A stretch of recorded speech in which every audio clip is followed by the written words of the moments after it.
Hello, this is Rakesh Rao from DesignSense Software Technologies, and I'm pleased to announce to you that there is a possibility that educational institutions and students both can now avail academic licenses of BricsCAD, GeoTools, and CAD Power. Procedure is simple.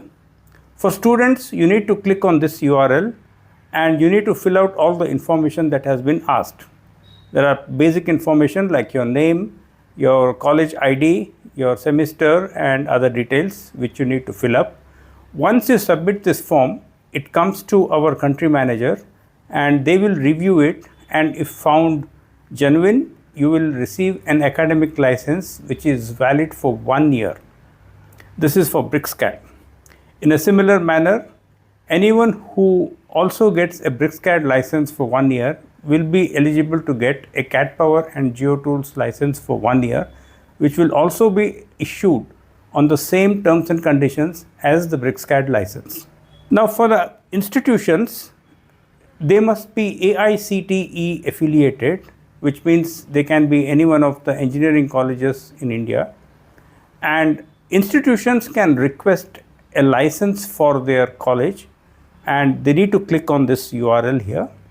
And this URL will open up a different section of different form where you need to enter all the college details, including the names of the departments and the number of licenses desired, and you may also have to upload a few college documentation and certificates.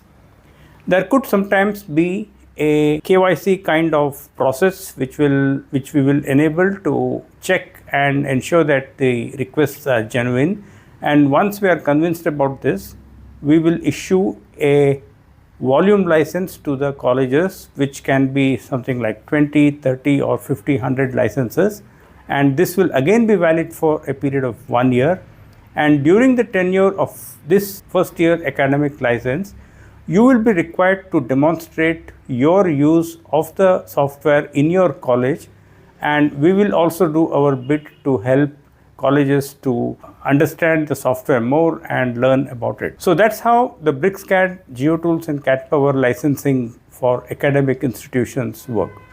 If you have any questions, please feel free to write to me at any time. Thank you.